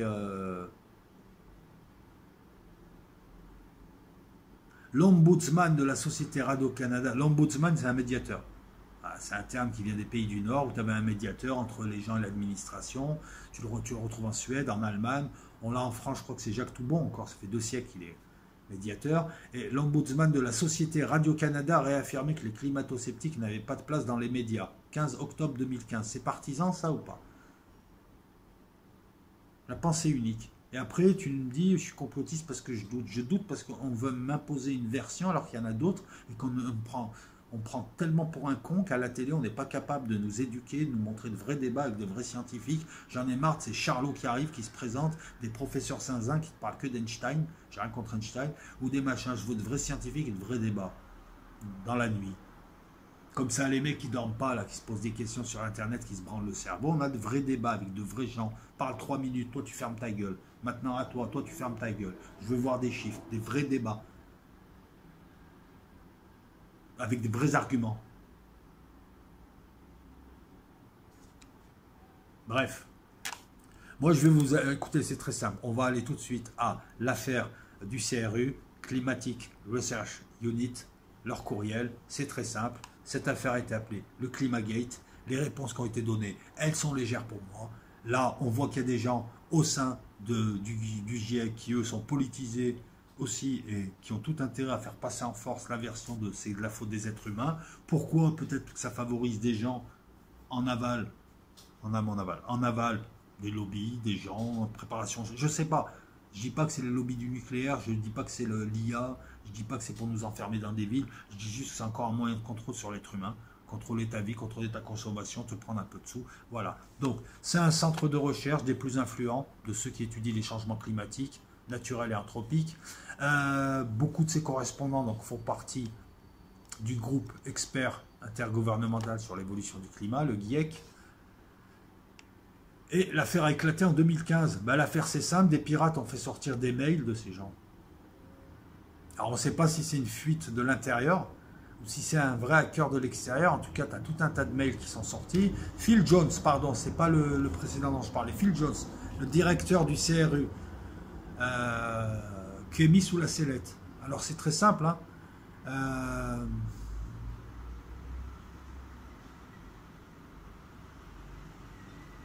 Je vais te faire le résumé, t'inquiète pas. Déjà en France, on n'en a pas parlé de cette affaire. Alors que dans les pays anglo-saxons, ils l'ont... Pourquoi vous cachez tout en France? Dès que ça ne va pas dans le sens de la bien-pensance, on ne t'en parle pas. Et ça se dit journaliste. Voilà. C'est très simple. Dans des mails, bah regarde, un mail dans lequel, en 2005, Phil Jones écrit à Michael Mann, envoie plein de données pour Scott, prends soin à ce qu'il les commente mieux cette fois, et ne laisse rien traîner sur les sites FTP, on ne sait jamais qui peut les visiter. Si tu as des vérités, pourquoi tu veux cacher tout ça? Les deux MMS cherchent à obtenir les données du CRU depuis des années. S'ils entendent seulement parler de l'existence d'un Freedom of Information Act au Royaume-Uni, je pense que j'effacerai le fichier plutôt que leur donner. C'est pas partisan, ça. En gros, c'est des types qui cachent les données de base avec lesquelles ils travaillent et les articles de base, ils les cachent. Ils veulent rien montrer parce que parmi ces trucs qui reçoivent toutes ces infos, il y a des trucs qui arrangent leur version et des trucs qui n'arrangent pas leur version. Et c'est pas un article pas bien, c'est des fois c'est 10, 15, 20% d'articles qui vont contre leur version, mais ils veulent faire passer leur version de force. Voilà, donc là c'est haute courriel, peux-tu, en 2008, peux-tu supprimer tous les courriels que tu as pu avoir avec Intel concernant ci, peux-tu supprimer ça? Quand tu lis des courriels, parce que là je l'explique mal, tu vois des gens qui cachent leur manière de travailler, qui cachent ce qu'ils se disent, qui sont très très remontés contre les climato-sceptiques, qui en ont fait une affaire personnelle parce qu'eux-mêmes ont été attaqués, qu'il y a derrière eux des lobbies, voilà, et qu'en fait sur tout ce qui se dit sur le climat, toutes les études de scientifiques, ils prennent ce qui les arrange. Voilà la controverse. Et en France, on n'en a pas parlé, et ça a été vite calmé dans le monde anglo-saxon, même si la presse a fait son travail. On les a accusés notamment aussi d'avoir interféré dans des lignes éditoriales de revues scientifiques, d'avoir manqué de déontologie scientifique en utilisant des relectures d'articles qui leur étaient attribués. Il y a tout un manquement grave. Donc pour un organisme non partisan objectif qui veut évaluer clairement quel est l'impact de l'homme sur le climat, on repassera. Maintenant, est-ce que l'homme a un impact sur le climat? J'ai toujours pas ma réponse. Mais quand je vois les tentatives de faire passer en force l'une des hypothèses les plus crédibles, si ce n'est peut-être la plus crédible, enfin non, elle n'est pas la plus crédible, je regrette, quand tu fais une équation, il manque autant d'incertitudes, voilà, on constate qu'il y a un réchauffement climatique. Eux, ils ont forcé le trait en disant que c'est depuis 1950, pourtant des hommes, il y en avait avant aussi, hein. Et puis il y avait des activités, et puis il y avait, bon bref, voilà. Accusé de manipulation de reconstruction climatique, accusé d'ingérence ou de conflit d'intérêts au sein des comités de relecture scientifique. Tu sais ce que c'est les comités de relecture? C'est ceux qui décident si ton article il est publié ou pas. C'est ceux qui bloquent des gens comme Jean-Pierre Petit par exemple, parce que tu as plein de scientifiques qui disent on n'aime pas ce type parce qu'il parce qu'il m'a mal parlé. Si tu sais que par exemple Jean-Pierre Petit est bloqué par des gens juste parce qu'il les a un peu rudoyés. C'est pas l'amour de la vérité qui les intéresse, c'est partisan aussi. Même s'il sort un truc de prix Nobel, ils en voudront pas. Alors que quand tu les vois, ils font plus les beaux sur Thinkerview ou ailleurs. Mais c'est des types, finalement, ils produisent peu. Va voir un petit peu dans le monde, ils sont inconnus, ces gens. Il est peut-être plus connu qu'eux. Quand je dis ils sont inconnus, je veux dire, c'est dans le monde scientifique. Bon, voilà, quoi. T'en as certains, j'attends toujours de voir ce qu'ils produisent, quoi. Par les vidéos. Marc, c'est bien, ils en produisent. Courriel évoquant une réduction de l'écart de température des océans. Je parle même pas des financements. Voilà. La réaction, c'est très simple. Non, nous avons toute confiance en Intel. Ou alors, non, mais ce mail ne signifie pas que. Non, mais Phil Jones a demandé à utiliser une astuce statistique. En fait, c'est ce qu'il voulait dire. Voilà, demande à l'autre de mieux faire ci. Demande... Enfin bon. Là, je t'explique mal. Ce qu'il y a dans les courriels, quand tu les lis, tu te dis clairement que c'est des types, en fait, ils écartent tout ce qui ne les intéresse pas, et pour prendre ce qui les intéresse, ils en font une vérité. Un peu comme un juge, quoi. Ils décident que ça vaut rien, et ça, c'est... Ou un peu comme un con à qui tu perds ton temps à donner des arguments, et il ne les comprendra pas, il va juste dire, ouais, mais dans la vidéo, il y a marqué ça. Ça fait 1 heure. J'ai pris tes arguments un par un, je t'ai donné tous les liens, je t'ai montré que c'était bidon. Tu ne m'as pas écouté. Et tu continues à bloquer sur ça. Voilà, ben c'est un peu ça, moi, j'ai l'impression. Ouais. Un email parlait de présenter les données en utilisant une astuce. Ben voilà. Qu'est-ce qu'ils ont su faire? Ah si, une interprétation paranoïaque. Le système, comme tous les pauvres gens et les pauvres types qui fuient la réalité, commence à te caractériser. Il m'harcèle, c'est un pervers narcissique. Il dit n'importe quoi parce qu'il est rejeté. Mais on ne parle jamais du fait, ce qui a déclenché. Vous voyez, c'est ça. Quand vous avez affaire à ce genre de branleur, c'est très simple. C'est tout de suite le fait objectif à la base.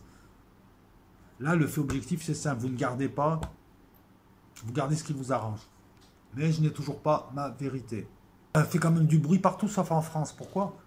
Ça nous intéresse quand même, ce genre d'histoire. On découvre que on découvre que parmi des centaines et des centaines de mails, il y a des mails vraiment qui posent des questions et que finalement, que le GIEC est partisan lui aussi et a choisi une hypothèse crédible, certes, parmi tant d'autres. Voilà. Les amis, je ne veux pas la faire encore plus longue qu'elle doit être, cette vidéo. J'ai pas de réponse. À vous de vous faire une réponse. Mais essayez de la faire de manière intelligente. Vous n'êtes pas obligé de vous faire une réponse. Autant, malgré tout ça, autant le GIEC a raison. Donc les amis, comme vous l'avez compris, la question est plus intéressante peut-être que la réponse. Je n'ai toujours pas de réponse. Je doute, j'ai des doutes. Moi, j'ai montré pourquoi j'avais des doutes sur les organismes chargés d'étudier la question. Malgré ces doutes, je n'ai aucune preuve, ou même un début de preuve, qu'ils aient truqué, puisque ça reste quand même la thèse, une des thèses, la thèse la plus importante, en tout cas, et la plus soutenue. On aura beau dire, oui, mais ils veulent faire carrière et tout. Voilà, l'essentiel du monde scientifique soutient cette thèse anthropique. Je te rappelle qu'on parle de la responsabilité de l'homme quant au réchauffement. Le réchauffement, on le sait, il est là. Il est là. Le dérèglement climatique, il est là. Non, on ne comprend pas bien ce qui se passe. Quant à ce réchauffement, ce dérèglement-là, peut-être d'autres thèses qui l'expliquent, sans forcément faire entrer l'homme. Mais ce qui est intéressant, c'est de voir comment tu analyses le truc rapidement. C'est pas non plus une thèse, hein, c'est une analyse premier degré pour dire à ceux qui nous traitent de complotistes et qui gobent tout, putain, mais c'est bon aussi. Vous vous rendez pas compte que dans les années 70-80, moi je me base sur des précédents, il y avait beaucoup plus de liberté de temps de parole et plus de débat. Alors que maintenant, on a une pensée unique qui écrase les autres et qui incrimine tout et qui empêche, ça empêche les pensées critiques. Et si, je l'ai vu, je l'ai même vu en science parce qu'il y a des grandes découvertes scientifiques qui ont été empêchées par des gens conservateurs, pas par la science, par des gens hyper conservateurs. Dire que les climato-sceptiques n'ont aucune place dans les médias, c'est quand même grave, en tout cas pour Radio-Canada, puisque, tout le monde a le droit de s'exprimer, à condition de s'exprimer dans le respect et intelligemment, que les climato-sceptiques s'expriment souvent intelligemment et dans le respect, et c'est fou de ne pas proposer une autre alternative aux gens. En gros, c'est les autres ne parlent pas, ils risqueraient d'influencer le public et le pigeon. Il faut que notre thèse, elle passe. C'est partisan, ça. Ça, c'est un fait. Je ne dis pas que votre thèse est fausse, je dis que c'est partisan et que vous utilisez les mêmes méthodes que ceux que vous accusez. Et vous étiez censé apporter de l'objectivité. Comment voulez-vous que monsieur tout le monde vous croit? Moi, je ne suis pas climatologue, j'en sais rien. Ce que je sais, c'est qu'il y a beaucoup d'incertitudes quant aux causes, que même s'il y a une cause humaine, peut-être qu'elle n'est pas aussi grosse que vous le dites, et qu'on a déjà vu des cas comme ça, hein, le trou d'ozone, vous ne nous en parlez plus du trou d'ozone. Un jour, il s'agrandit, le lendemain, il se résorbe. Moi, si je dois pousser mes soupçons, c'est que derrière tout ça, il y a des trucs politiques, il y a le changement d'industrie ou le renouvellement, le passage à une nouvelle ère, à des industries propres qui arrangent les pays riches, même si certains ne l'ont pas compris ou ne veulent pas jouer le jeu comme Trump. Et au final, peut-être qu'il a raison. Et c'est aussi créer un nouveau contrôle sur l'être humain. Voilà. Tu pollues, t'es un salaud. Moi, non, j'ai pas pollué. Est-ce que les êtres humains, tous ces gens qui vivent et qui consomment grâce à l'ère industrielle, donc finalement qui ont pactisé, mais est-ce que, je sais pas, est-ce que je suis responsable de la pollution de l'ère industrielle parce que j'ai acheté des produits de ces industries sans trop savoir, effectivement, en m'en foutant un petit peu, j'étais pas dedans. Est-ce que je suis moi complice? Pourquoi c'est à moi de payer? Parce que finalement, j'ai juste fait que naître, vivre dans un endroit, à une époque, et j'ai suivi les gens de cette époque. Moi, dans les années 80, l'industrie, oui, ben écoute, quand j'étais petit, je consommais comme tout le monde, souvent stupidement. Je me croyais riche parce qu'il y avait plein de couleurs autour de moi. Ouais, c'est vrai, c'est ça, t'achètes des beaux trucs bien manufacturés. Je ne me posais pas des questions sur le réchauffement, parce que moi, je pensais qu'il y avait les États pour ça. Je pensais qu'il y avait les commissions environnementales, je pensais que nos présidents nous défendaient, je pensais que les gens qui développaient des industries n'étaient pas assez cons pour polluer au point 2. On ne se posait pas la question, puisque nous, on faisait confiance à l'époque.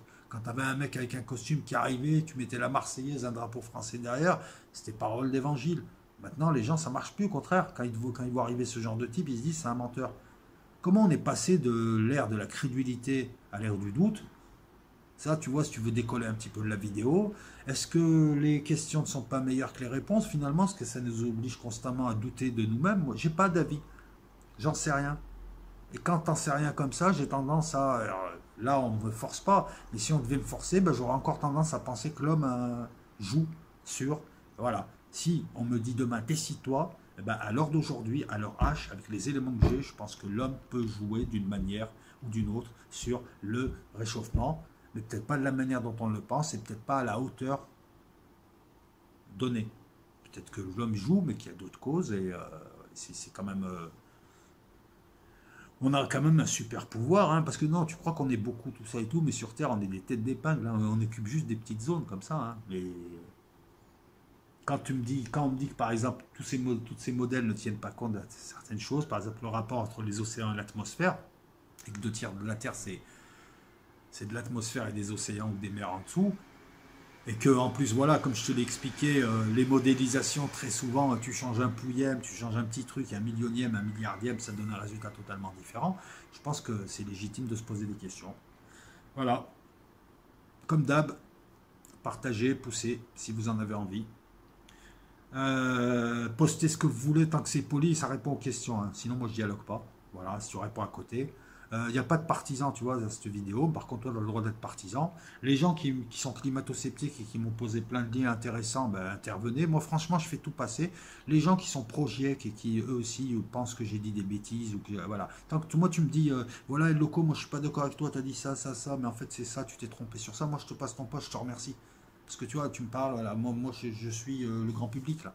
C'est une vidéo grand public. Je peux détailler, hein, je peux parler. Hein, j'ai 3-4 pages de notes là, j'ai des notes là, enfin je les ai jetées là, mais bref, c'est pas intéressant quoi. Tu sais, je peux te parler, je sais pas, de Molina, de Hulme, de tous ces gens.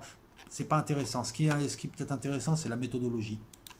Prendre un max d'informations et puis ne pas hésiter à changer de direction, si. Et puis voilà, moi j'ai démarré, ouais, le GIEC, je pense qu'ils ont raison, j'en ai marre de tous ces putains de complotistes. Et là maintenant, je suis devenu un de ces putains de complotistes, entre guillemets. Hein. Non, non, parce qu'il y a le bon complotiste et le mauvais complotiste. Voilà. Le bon complotiste, c'est un type qui se pose des questions, surtout maintenant, parce qu'il s'est aperçu qu'on était dans un monde de mensonges, d'illusions, à l'ère de la tromperie et du paraître. Donc si tu lui dis que c'est un complotiste sans apporter plus, t'es un con. T'es pas un complotiste, t'es un con. Et le mauvais complotiste, c'est le débile qui a aucune base, mais qui a à la fois du charbonnier, parce que comme son univers est médiocre, qu'est-ce qu'il lui reste à faire? Porter des masques, troller, sortir des conneries pour se distinguer. Tu vois, c'est le cancre de la classe que personne ne calcule et qui fait des pitreries pour qu'on le calcule, parce que, je sais pas, peut-être t'as pas de vie, t'as pas de famille, Rémi sans famille. Voilà, ne soyez pas ça, soyez plutôt des gens qui vous posent des questions, qui ne cherchent pas forcément de réponse. Ça fait que 8 fois que je le dis, mais c'est important. Voilà, donc question numéro 5 sur la main du roi. Il faut que j'aille traîner un petit peu sur la main du roi la semaine prochaine. Hein. Je ne me force pas. Je veux que ça vienne de tout seul. Et puis, on va continuer le cycle. Hein. Je n'ai toujours pas posé les drones, hein, mais on va les poser. Merci à toutes et à tous. Je vais monter la vidéo. Je vais vous la poser cette nuit. Et puis voilà. Et puis bon, je vais finir là-dessus. S'il y en a que ça ne plaît pas, bah, passe ton chemin.